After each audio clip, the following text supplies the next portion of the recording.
This is WD. FM, the official Walt Disney Family Museum podcast. We're your hosts, Brie Bertoluccini, Marketing Manager. And Chris Mullen, Senior Marketing and Communications Coordinator for the Walt Disney Family Museum. Welcome back. Today we have a special interview with Disneyland Guest Relations expert, Sandi Baldwin. On October 22nd, we held an in-person program titled A Journey Through Time, Disneyland's VIP Tour Guide costumes from 1955 to present. Since its opening in 1955, Disneyland has played host to many notable guests, from foreign dignitaries to Hollywood stars. Disneyland VIP Tour Guides play an integral role in the VIP guest experience at Disneyland, and their distinctive costumes highlight their unique position in the park. This program is available as a program replay. You can purchase the replay and learn more by visiting our website at waltdisney.org. Chris, you were able to attend this program. How was it? It was a really great time. The current costumes are so timeless. I just had no idea how many different iterations, designers, fabrics, and styles that spanned over the decades. I'm really excited for our upcoming chat. A little more about our guest today. Sandi Baldwin is a native Californian, having grown up in Los Angeles and Orange County. During the 1960s and 70s, Baldwin worked part-time at Disneyland in several roles, including ride operator, trainer, and Christmas parade narrator. When Marriott opened their new Great America theme park in Santa Clara, also the site of my first job, she joined the marketing team and spent a few years there as regional marketing manager. In the late 1970s, Baldwin returned to Southern California, where she worked as a convention sales manager at the Disneyland Hotel, tour and travel manager at the Anaheim Marriott Hotel, and travel industry manager at Walt Disney Travel Company. Lots going on during that time for Sandi. In 1979, Sandi married Bob Baldwin, a Disney marketing executive. They lived in Japan and France while opening the new Disney parks, Tokyo Disneyland and Disneyland Paris as we know it now. In 2007, Sandi Baldwin returned to Disneyland and Guest Relations. In her current role, she is a tour guide, premium VIP guide, host for Walt Disney's Apartment, and guest relations trainer. Baldwin has also researched and created 2 Disneyland heritage walls highlighting the history of Disneyland's VIP tour guides. At this time, we'd like to welcome Sandi to the show. Well, my pleasure. And I'm very excited to share this with your audience as well. All right. Well, let's jump right in. How did your career begin at Disneyland, and how did you end up working as a VIP tour guide? Okay, well, my career actually started when I was a little girl. In 1954, there was a television program called Disneyland on Wednesday nights on ABC at 7:30. And Walt Disney was narrating it, and the focus was on Disneyland and how it was being built. And it was so it was magical. I mean, he would set the whole construction to music and was fast forwarded. So you saw all of a sudden a building being built or something like that. And what was really exciting for me was when he took his camera in the Jungle Cruise before there was water and the hippos were there. And he took it and he showed everybody underneath how it worked. It was mechanical. And I remember that as a child. That was just so fascinating. And now, today, the hippos in the Jungle Cruise are still mechanical, where everything else is audiomatronic. So this is really like one of the first attractions. It is one of the first attractions at Disneyland. So it's been going on since 1955.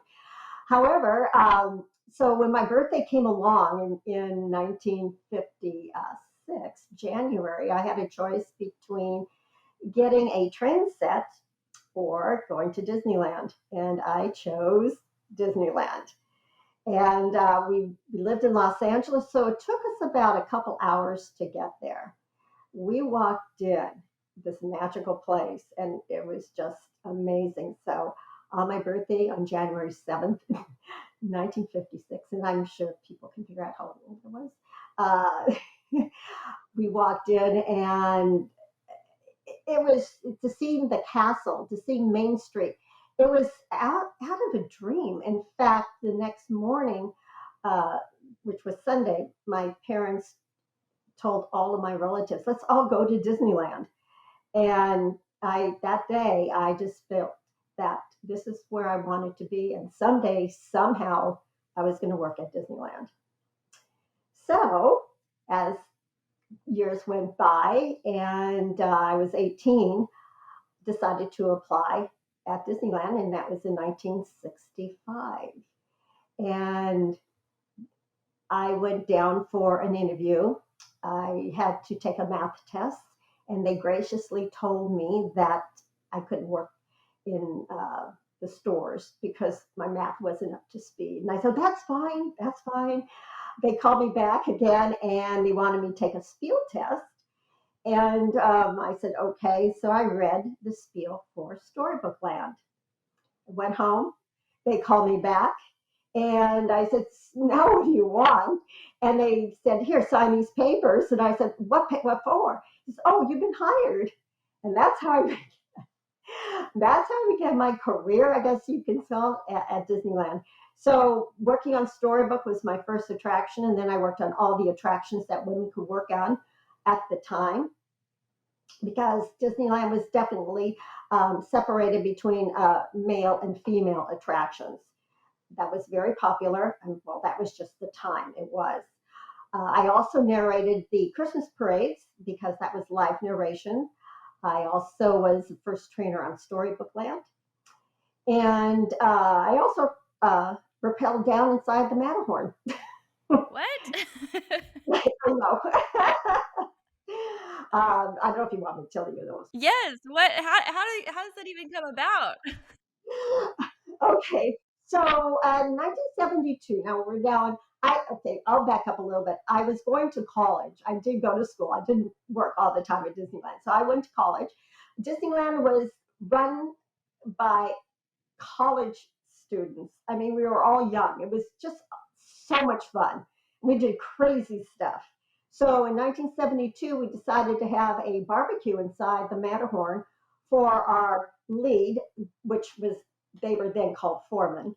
And we thought nothing of it. We bought hot dogs and hamburgers, put on the barbecue. The smoke was billowing outside of the mountain.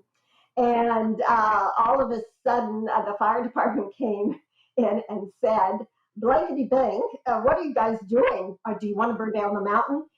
Get this out of here. And so that's how we did that. And that same day, I climbed to the top of the Matterhorn. I have pictures of me on the top of the Matterhorn. And then I rappelled down inside the Matterhorn. And yes, there is a basketball court inside of that Matterhorn. That's such a great story. I have some more. But anyway, these are the funny stories that, that went on when the park was young and we had so much fun.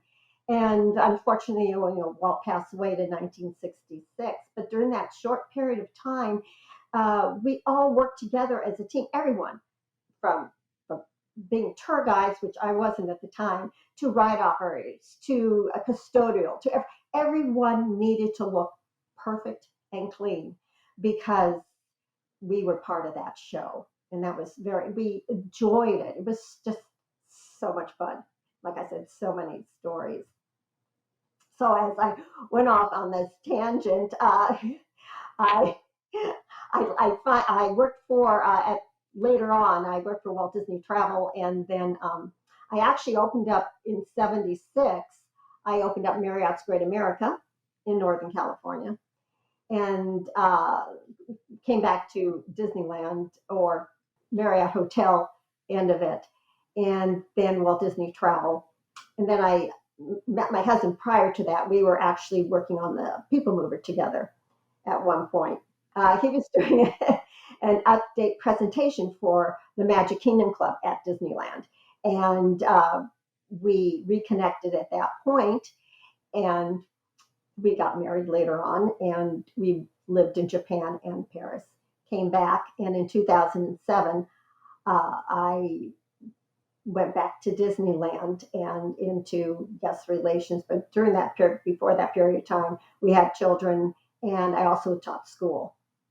So going back into Disneyland guest relations, I earned the D pin, which we had to earn at that time as a tour guide.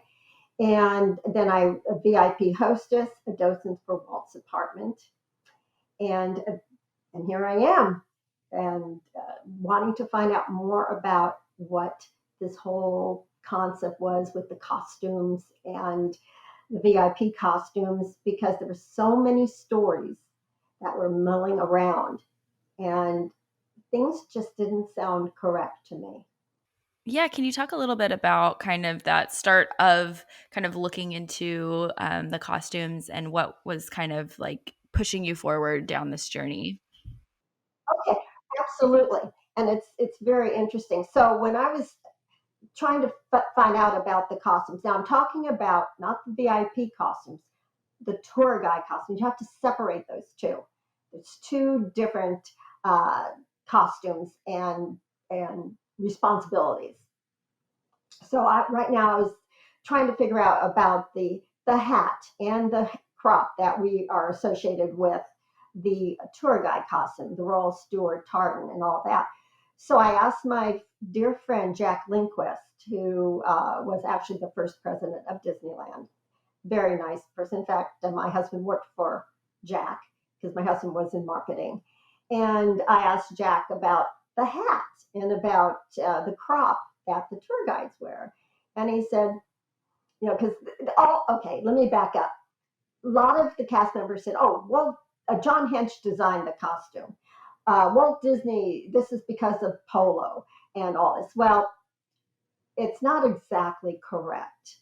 John Hench did not design the costume, and it has nothing to do with Polo. Maybe it was something that looked like afterwards, that after they decided to put the hat on. But according to Jack Lindquist, who was very involved in that, they said because it looked cute. They thought it was a nice element. And now, into thinking about the VIP guides and what they wore, they always wore hats. So that was very popular in that period of time, is to wear hats. So therefore, the tour guides had a hat, and the riding crop all kind of looked together. And the riding crop was not to show or to hold it up. I'm sorry, I'm holding up like a tour guide. To hold it up to direct people. It was to point. They used to use it to point things out. Yeah, was it always plaid, the tour guides? Because that's how we know them today. And Plaid I and think we've tartan seen. aren't the same thing, Oh, as we learn in the presentation. Yeah. Okay. So no. So the VIP guide started off totally different, as in the presentation. The tour guide, the very first costume. Well, when they first did the first tour, that was in 1958. Well, this is a whole different presentation. The whole history of the tour guides. I don't know. I'll just give you a little snippet. So in '58, when it first started, the guides, or this very small group of people, which were like five, they just wore their own clothes, and then they wore some clothes from Pendleton's exhibit at Disneyland, and that I do want to tell you about. That. Maybe someday I'll be able to do a presentation of that. So that was a whole different look, and then they went into a jumper look. This is the tour guide, and it was a plaid, not a tartan, a plaid, which is different. And that was also from the Pendleton store in Frontierland, because Pendleton was a sponsor, and the clothes were really very attractive. And then Lella Easton, who was the manager of wardrobe, and Tommy Walker, who is now the director of guest relations, which was formerly called customer relations, now the guest relations. They went down to Pendleton, and she showed him the skirt, the pleated skirt with the plaid and the vest that was all out of the Pendleton store. So nothing was designed by any designer or anything like that. And then it was modified to be culottes for modesty. And that's what you know of the plaids. Okay. And that was the tour guide, not the VIP hostesses. Does that make sense? Sort of. oh yeah, definitely. It's so Okay. fascinating. I love hearing you talk about it. I actually know the gentleman who was working at the Pendleton store when they came in to pick out the clothes. In fact, Walt purchased two of these skirts for his daughter, uh, Diane and Sharon, because it was called a turnabout skirt. Actually, I went down to the Pendleton headquarters in Portland, Oregon, and had a wonderful time with Mort Bishop III, who is the owner. Mort Bishop was the owner, Senior was the owner of Pendleton. And I saw the skirt on display. It was very, very exciting. I've done a lot of research and a lot of traveling to get all this information. But like I said, the tour guide costumes and that whole backstory is just a whole different presentation. I have a heritage wall at Disneyland backstage for the tour guides as well as the VIP guides. You touched on it a bit, that like the costumes weren't always the kind of timeless plaid or tartan that we know of today, but that they really originated very much more stylish and of the time. And I was wondering if you could go into why they changed so much over the early years before settling on what we know today. So let me go back to tell you how that all came about, because when I was looking and finding out about the tour guide costumes, my girlfriend, Donna Jackson Clark, she was one of the original tour guides. And she sent me a photo of that costume that they wore. She also sent me a photo of another time, it was in 1959, of about 5 young ladies, hostesses, that were dressed with this outfit and or costume that was totally different. And I asked Donna, what was that? And she said it was taken from a flight attendant costumes and from 1955. And I go, oh, that's interesting. So that flipped my whole research. I love doing research. And when someone gives me just a little hint of something, I'm, okay, what's going on here? What is this? And I happened to have been at the memorial service for Marty Sklar. And it was over at the Grand Central Creative Campus, which was originally the Grand Central Air Terminal in Glendale. And there was a museum, an aviation museum, and inside the museum, which was in my presentation, was a mannequin. And she was wearing a flight attendant costume. All of a sudden, it just clicked how it all came about. It was across the street from the studio. They needed costumes for these new hostesses who were taking out guests of Walt's at Disneyland instead of wearing their own clothes. And it just formed together. Then in 1960, as the presentation went, they wanted, the hostesses now were about 7. They wanted something new and exciting and to the time. And that's when Donna went to Lulu Miller and at Wardrobe, and they went through pattern books, Vogue, Simplicity, and they found the shirt maker dress. That was the very first costume. And then from that, you asked about like how many costume changes. Well, there were about 11.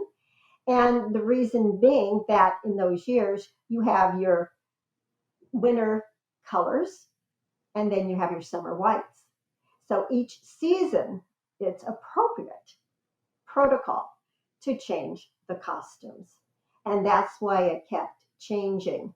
And those original costumes, which I had shown in the presentation, were all washable.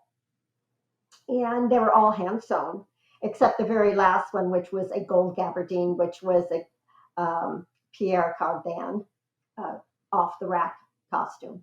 And at that point, Lulu Miller and Lila Eason were no longer part of the wardrobe department, and Bob Phelps came in, and he wanted to change things out. So the next costume was the seersucker costume that was purchased off the rack. And now he brought in something new and exciting, which the hostesses loved, was the Evan Picone. And that was so stylish. And that was what was important. Now, Walt Disney himself loved to be perfect. What was so important for him at Disneyland was to show the detail and the story. And to have that incorporate into the costume was very, very important, not only for the hostesses, but for the entire park. So as a ride operator, we were called ride operators then. As a ride operator, I mean, I was on Storybook. We had the Pinafore, we had the knee socks. We're cute. We're like from a storybook. The Matterhorn at the time wore lederhosens. The subs had military costumes on. Every inch of that park was in detail. The cast members themselves were part of that performance, but they were not the main attraction, so to speak. The costume was, because that dictated what area they were in. And that was so important. So regarding that of the costume changes and all that, that was very important to be stylish, to be professional, to represent the brand. And that was so important because the brand was quality. It was courtesy. It was show. And that's why the VIP costumes were so important. And they were not always out there in the public. As we noticed from one of the slides in 1959, we saw Garnet in the back walking with Walt, Mrs. Disney, and the King of the Belgiums. She was in the back. The other slides show Donna and Valerie again in the back when they were hosting the Queen and King. And even today, we are always in the back. We're never in the front. But now there are more paparazzis, and they're taking photos of our cast members out there with all of the the celebrities and everything. So we're not in the shadows, as to say, so much. But that was being professional. You're not there with everybody. You're there just hosting and walking along with everyone and helping them. If they needed something, as we do today, we're out there going and we're delivering, and we have never stopped doing that because we are their concierge. Yeah, what is your favorite costume and why? Okay, so I did cut out some of the pictures. It is this one. This is the Black Steward. Okay, so that is the Black Steward. You can see it. And to me, that's very professional. It's very stylish, and it tells a story that you're here and you are representing the Disney brand. I like the open collar. It's casual and yet it's professional looking. And the cast members who wore this costume, who I know, really loved wearing it as well. It had a pencil skirt, and this was designed by Sandra Huber, and she designed slacks or pants now to interchange with the skirt that was worn. So it was a very versatile type of a costume. Now, the costume today is this one. So everyone has seen that. That's with the Royal Stewart. Now, the reason that came back to the Royal Stewart, that was designed by Marilyn Sotto. And Marilyn Sotto redesigned the tour guide costume today. So that's the tour guide costume, not the VIP costume. And you see the hat and the crop that the hostess is wearing. And so this is what we wear today. So now this matches the VIP costume, and the VIP costume today is worn in guest relations as just the standard costume. The only costume that is really different today is the tour guide costume, and it goes back to the original Royal Stewart tartan, which was purchased over at the pleated one, which was purchased over at the Pendleton shop at Frontierland. So there's a lot of history that intertwines, and it's really fascinating because even a few days prior to the presentation, I found out something about one of the hats that the VIP hostesses were wearing. I thought it was a white felt boulder type of hat. No, it wasn't. It was a white straw, closely woven hat. And so each day, I might find something new. And like I mentioned in the presentation, there may be another costume out there. And I know one guest asked from the audience, where are these costumes? Well, unfortunately, that's right. A lot of things have been thrown away. In fact, when I spoke to Dave Smith, prior to all of this, he said there's not much on anything in guest relations, and this was just general because that was my whole idea at the beginning, just general information. And but with Dave Smith, who was, of course, head of the archives at the time for a long time. Uh, he said, "Oh, look in this folder, look in this folder, look in that folder," and he gives me folder numbers. I'm talking to him from his home, and his mind was a filing cabinet. It was amazing. So I did go down to the archives, and as I was peering through these folders, I found a little scrap of paper, and I go, "Oh my gosh!" And I found a memo, and I found just nothing together. This year, that year, and I started to put it all together, and I go, "Oh my gosh!" I mean, I must have been squealing and going, "Oh my gosh, look at this!" And the people in the archives must have been laughing. I have no idea because I was putting together history in front of my eyes. It was just unfolding, and it was just so exciting. So anyway, I mean, I can go on about that, but it was, and one thing that was so exciting to me, going back to the VIP hostess costume, was from the very first one with the flight attendant, was finding a colored photo of that flight attendant picture, and this is the one. You could only see a little side view of Garnet. Can you see that? She's right there. I mean, when I found that, I thought, oh, because there's no color photos. And I was so excited. And I showed this picture to one of the people in the archives. I said, "Do you know what you have? Do you know what this is?" And they said, "No, no." And I go, "Oh my gosh, this was, this was the first costume that the VIP hostesses wore." And Donna, my friend, told me what was on the embroidery that was on the jacket. It was embroidered in gold, and it said hostess and Disneyland. And on the little hat on top, I don't know if you can see it, she's wearing, says Disneyland. And Donna described this costume as being very uncomfortable, and especially the shoulder pads were like, wow. It was just the beginning of this amazing journey that I went on. And then contacting my friends who were now hostesses, which I, didn't know that there was this, distinct difference.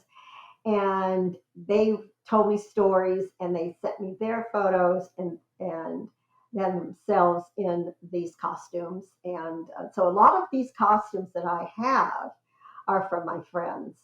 Some of them I was able to find on the Disney Archives website, and but not hardly anything. Mostly it's tour guides, but you never see a hostess. And if you did, you probably wouldn't know what it was anyway. So it was very exciting to be able to discover this little unknown, lost bit of history of Disney. Well, and discovery seems to be the real theme of your research, that you were always discovering new things, that you discovered the straw hat revelation just days before your program at the museum, that you found a color photo, and that was such a huge surprise. If you were to look at all the research that you've done so far, what would you say would be the biggest surprise from that to come from your research? Well, I think, like I said, the biggest surprise finding that colored photo to me was the most revelation, because of there was actually, colored. There was actually a colored photo of it, because no one, it was never stated anywhere really what color it was. And another one that I was so excited about, and I don't have that picture, but you probably have seen it. This picture has been out and about. These young ladies or hostesses standing in front of the Main Street trolley car in a pose. And I've seen that photo, and then I saw another one, and I couldn't figure out the time frame of it until my girlfriend Donna, who was in that photo, told me when that was. And that was in 1960 when they got their new costume with the shirt maker dress. Now, I didn't know the color of it. She happened to have a picture of herself with some other hostesses in color. And I go, oh my gosh, Donna, it's in color. And the dress that I wore at the presentation was very similar to that style and that color.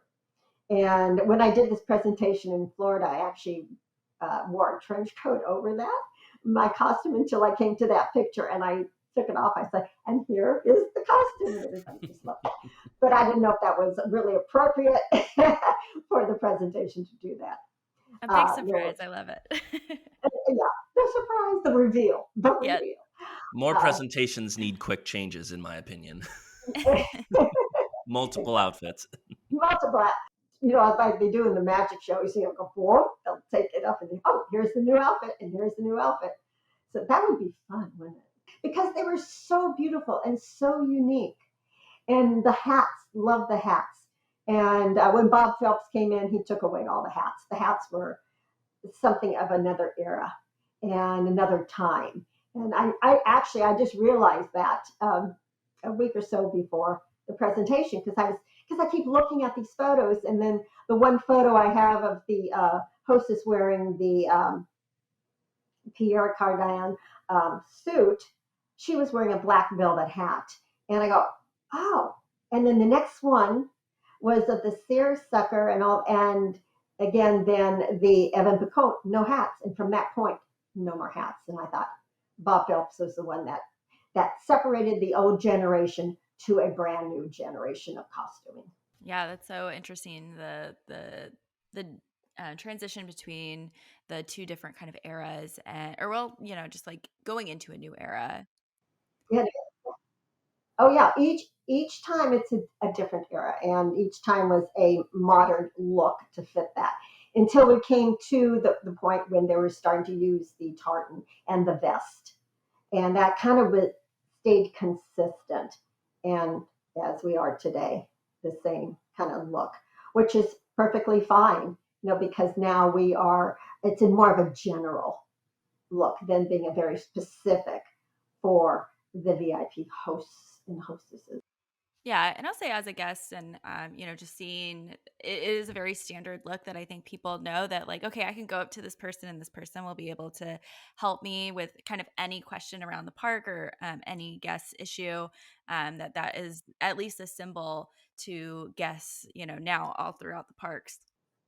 It's funny you mentioned that. Yeah, because just yesterday, I was in the park and I wasn't hosting anyone. I had to deliver something, and a guest came up and said, oh, I was supposed to look for a plaid to get the answer. And, and there I was. I go, well, here I am. What do you need? How can I help you? And I thought oh, yeah, we do stick out.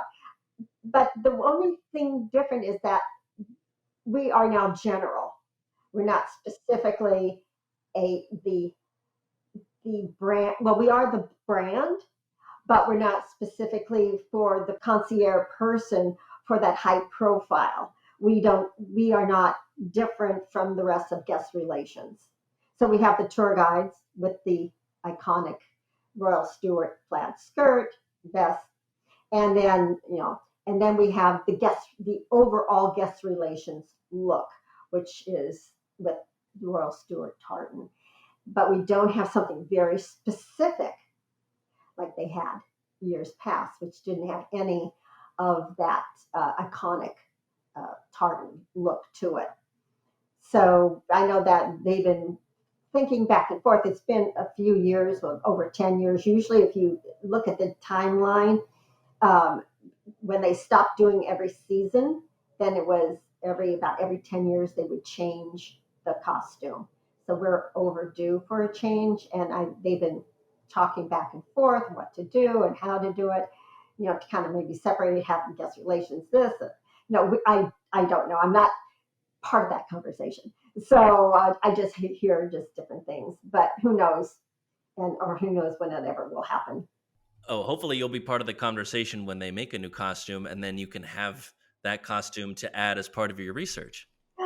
Possibly, but that would be nice.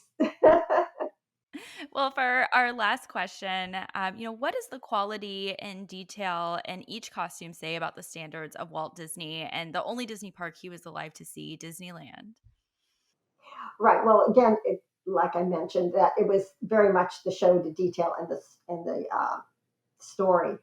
And Walt was a perfectionist, and it had to be perfect.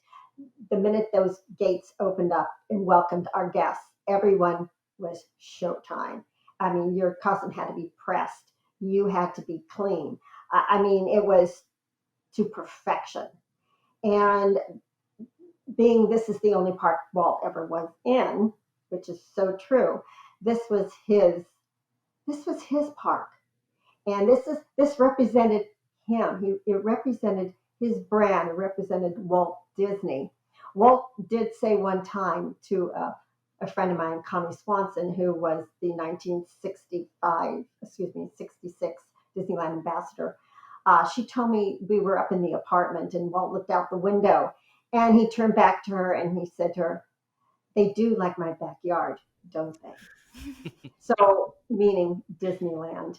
And this to me sums up Walt because he was someone who wanted to give such happiness and joy to everyone who came through the park. And to him, everything had to be perfect. And like you were mentioning about the detail, again, I go back to that because if you look at Disneyland, every little nook and cranny has every specific detail. If it wasn't like that, it would just be another amusement park. But because of Walt's passion for his love of Disneyland and what he was giving his guests, he wanted to be the perfect show. And the costumes represented each individual land, like we spoke earlier. And that was so important to him. And as I said, the cast members were important, but it was the costumes because they told that story and that concept. And this is what Walt Disney loved. And he would walk around the park. He wouldn't say anything, but if something was not right, somebody would know about it immediately. And because he had that passion for it. And I'm sure you've seen the picture of Walt bending down and picking up a piece of trash. We always do that. There is never one person who is not able to do that or is it's not beneath them to go and help and keep Disneyland clean as it always has been. And I happen to love the park and love the concept, and that's why I came back. And yes, people ask, well, what was it like then? Well, then it's like today. It's just a little different. It's just how times change. And Walt always said that Disneyland has to keep up with the times. It has to keep changing. So when things go amiss or things are different and guests would come up and say why or whatever, it's it's just normal. It's just being part of a new generation, a new time, new costumes, and it works beautifully. So I just think that Disneyland is still the happiest place on earth. Well, I think that just put such a perfect bow on this whole conversation. Bree and I want to thank you so much for joining us, sharing your story, sharing your passion for the fabric that literally holds the parks together in a way. Um, Oh, I like that. yeah, it just Yes. was improvised. I just came up with that. You can use that too. You can use that in The future. fabric that holds the part together. Oh, yeah, I like that. Well, thank you so much, Sandy, and we'll chat with you soon. Okay, well, thank you again for inviting me on this podcast. That was so fun hearing from Sandy about all the amazing VIP tour guide costumes. In our program replay we mentioned earlier, you can see all the wonderful images of those costumes mentioned today. definitely check those out. I mean, the photos of not just the guides wearing the costumes, but also just of the designs themselves really make it a lot clearer, everything that Sandi mentioned in our chat today. So definitely check that out. And we'd also like to thank you for tuning in to WDFM, the official Walt Disney Family Museum podcast. Subscribe wherever you get your podcasts. Email us questions or comments at podcast@wdfmuseum.org. Follow us on Facebook, Instagram, Twitter, and YouTube at WDF Museum for all the latest updates and for a video version of this podcast. Keep moving forward. Bye. Bye.